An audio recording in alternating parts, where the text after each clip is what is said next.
Hello, and welcome to another episode of Cultivate, which is the podcast of the Evergreen Association. This is a part 2 podcast. We are talking to our other guest speaker for the leadership retreat here on Vashon Island, and it is Elise Herwig. I'm so glad that you're here with us today. Elise and I have been working together on the NUMA cohorts. We can talk a bit about that later. But before we start, I think there might be some people who don't know you in the Evergreen community. So I thought it would be great if you could tell us a bit about yourself, your work with nonprofits, and also engaging the community.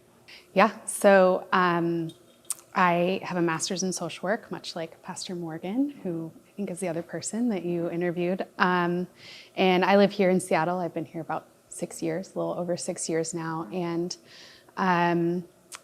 my career has been in the nonprofit sector, largely in organizations that kind of straddle philanthropy and direct services. And so I've had a really interesting look into kind of the different elements that make the nonprofit sector what it is.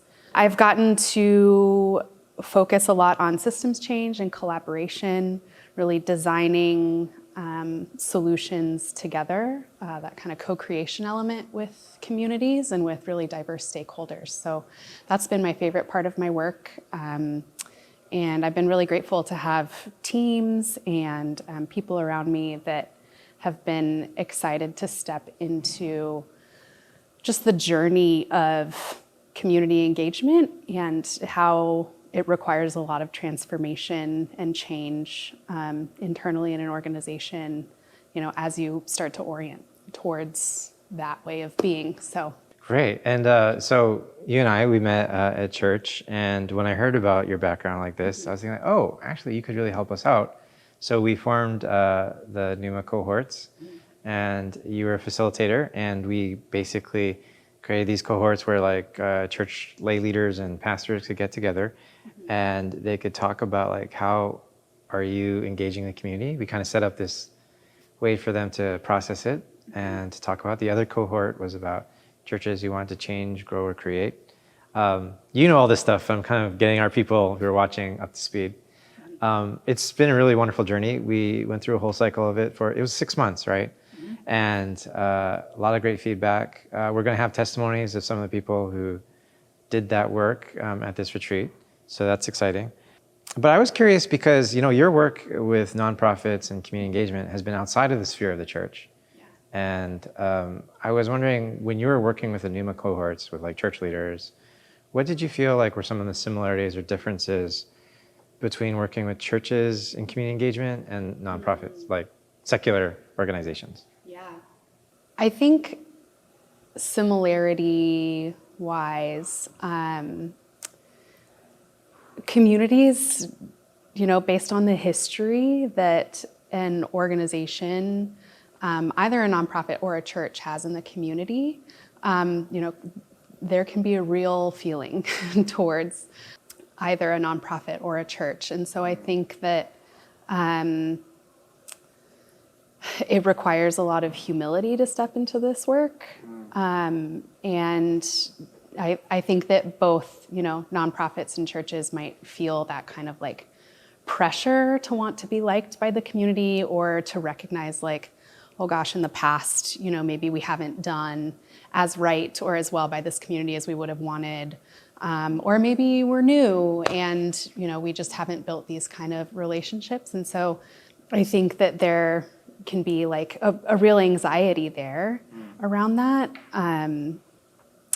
But I also think that the beauty of, and it depends on the size of your nonprofit. I've worked in big nonprofits and small nonprofits, which can, the way that you move, depending on the size of your organization, looks very different. But I think that both nonprofits and churches have a real ability to be nimble.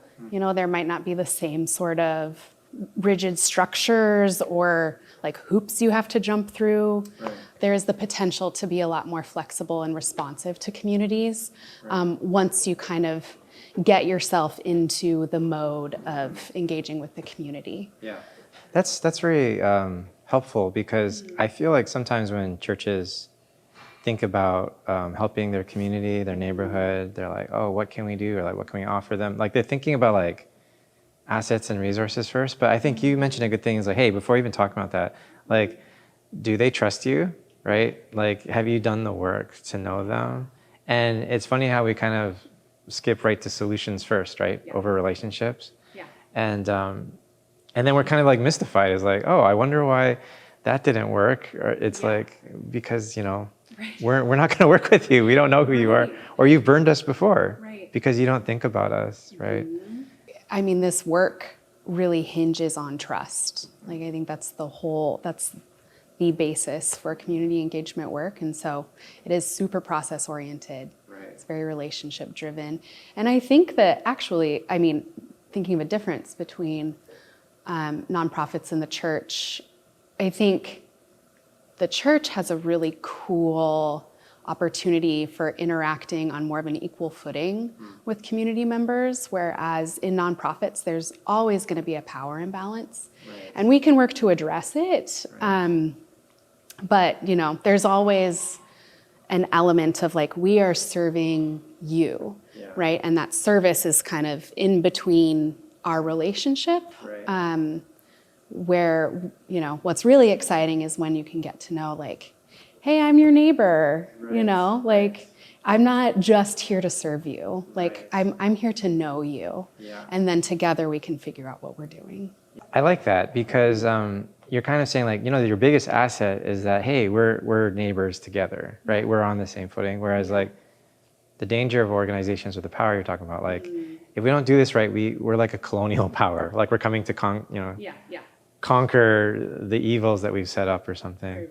But I think sometimes some churches, like, they might struggle with like legitimacy, like, oh, who are we to come in? Like, they want to present themselves like we can do it, we have the resources. But that can work against that humility that you're talking about, right?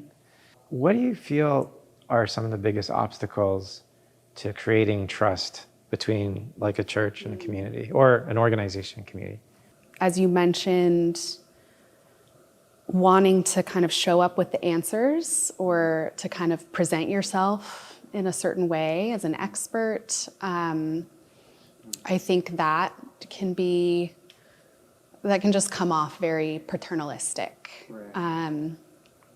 And, you know, even when you're not intending to do that, but it can be scary, like, to show up and be like, hey, I don't have an answer to this problem. We're going to think about it together. That is, you know, you are ceding control, which if you're used to, and in the nonprofit world, like, that is so different from how, you know, we traditionally operate. And that goes into, you know, funding and all of those things that create power imbalances and power dynamics. But I was just thinking about, there's like a strand of church culture where we say like, we have the answer, right? We have Jesus, we have the gospel. And so this mindset just leads itself to like, we're here to give you something. But like, you know, what you're talking about is that actually you are the experts, right? And we're here to learn from you.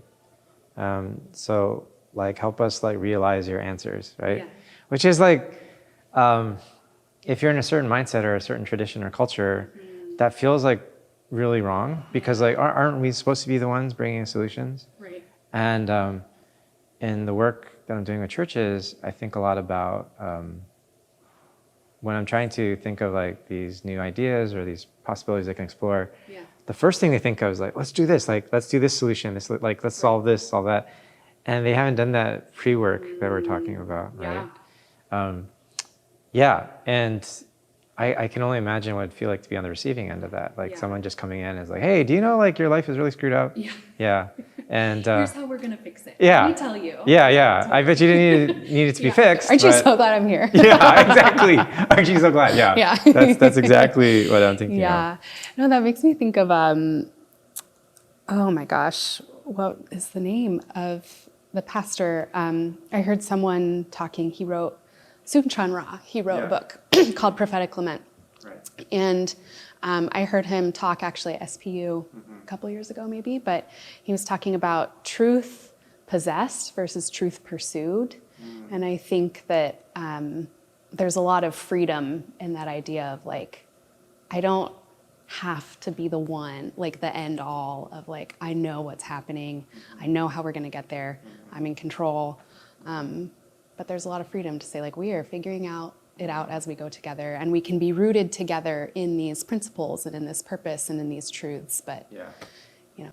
That's so good, because I feel like a lot of anxiety of churches is like they feel like they have to know, and they keep kind of puffing themselves up to be what they're not, and all that anxiety is not helpful for them, but it also really deters them from doing good ministry, right? Which leads me to kind of a adjacent kind of thing I'm thinking about is like when you get stuck in these mindsets, right? And I wonder in your work with like organizations, we often have these like mindsets we just can't get out of, right? So like we were just talking about one here where we have to come in as the saviors, right? We have to come with the answers, the experts. How do you think like organizations and churches could work on identifying and like rooting out entrenched mindsets? Like what, do you have any thoughts about like how you could make that happen? Yeah, I think that values and principles of an organization can be really helpful in this, to together come up with these sort of the North Star for your organization, to say like, here's how we're going to do our work, here's how we're going to interact, like here's how we believe we need to show up in communities, or create like how we need to be creating these programs or interventions or whatever it might be. But I think that having those values both as a North Star but also as a point of accountability is important. Thinking about, how are we assessing ourselves on whether we're, living into these things, and how do we give the community opportunities to hold us accountable, to give us feedback, to say like, hey, what you just did was not transparent, but transparency is one of your values. So like, we have an issue here, let's talk about this, or, those kinds of things. So I think values, I always am a big proponent of like keeping those at the front and center, and kind of regularly reflecting on them. Right, and that's really important, because like what you just said right now, sorry, let's drop that, of keeping it front and center, like that is so much of the work, but we can have values, but if you don't keep returning to them, we end up in these places like, how did we get here?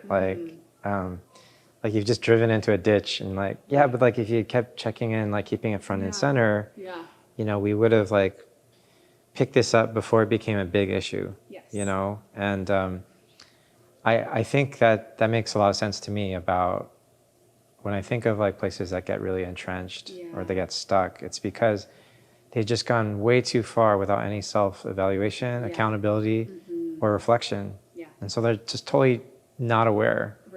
And it takes like this really like aggressive, like, hey, do you see who you are? But it's harder to do if you let it like build up over time. Yeah, totally. Yeah, and I've worked in nonprofits where, the CEO will point and like, look, on the wall, there are all of our values, but we don't, like, they're not brought to life and regularly kind of brought up in conversation. So even if it's like, look, it's, you walk in and you see them, if it's not like a living kind of way. Yeah, I like that, because, we talk about values that can be very abstract. And that's why they get left behind, because they just seem so lifeless, right? And like, I like how you're saying like they weren't alive, or like they didn't, they weren't really palpable. And so I think a lot of the work of leadership is like, how do I make these values come off the page and like they can see it in action, like it's giving life. And that's probably a good litmus test of like, are your value statements good? Is like, does it actually translate to real life situations. Yeah, totally. Yeah. Like, is it encouraging? Is it inspiring? Is it engaging? Is it kind of directed towards development? Does it help you to develop and grow? Right. Is it measurable? Yeah. Yeah. Because like, I remember when I was first studying about like, well, I'm showing my age, I guess, when I was first learning about millennials, and then I talked to Gen Z. Yeah. An interesting thing to me was like they're not interested in mission and value statements unless it actually does something. Yeah. And so I was kind of brought up in the generation of church where like, mission value statements got to be really snappy, Right. like the same letter starts with the, all start with Right. A's The, or something. mnemonic, whatever. Yeah. And it didn't matter in the end unless it actually did something, right? Yeah. Because you can say a lot of things. Yeah. So we have a whole generation now that is even more on alert, saying like, look, we can see through empty values, right? The values that don't come alive. Right. And so I think that's a real challenge for all leadership, is that, we need to have the integrity behind our values. Yeah. Yeah. I love talking about this kind of stuff. I'm so appreciative of all the work that you've done with us with Numa. I think working with you just gave me a lot of perspective of like some of the ideas I had as a pastor. Because like, I don't know, as I'm pastoring for 25 years, I came up with some thoughts, but because it was all in the bubble of like local church, I didn't know if it made sense. Or so talking with you, like seeing where like some of the things I was thinking, like, oh, actually there's a whole world behind that. Or some of the things I thought, I was like, no, Sam, no one else thinks that. It was just really helpful and grounding. Yeah. And I guess just to close off, maybe to talk to, the people who are listening to this, I think it's very valuable for leaders to meet people in different disciplines, different fields, different industries, because they can all give greater clarity to the work that we're doing inside. And sometimes you get like that tunnel vision, but unless you like collaborate with people from different backgrounds like yourself, like we won't grow and we won't learn. So I've been super appreciative of like how we work together and the way that you've been helping me grow too. So thank you very much for that. Well, thank you also for everyone who's been listening to this episode. I'm grateful for the ways that you support Evergreen and the region and the work that we do. We strive to be this region of the American Baptist churches that is open and flexible and agile before God, so we can do what we've been called to do. So all the best in your mission. Please subscribe, tell people about what we're doing, and we will see you next time. Thank you.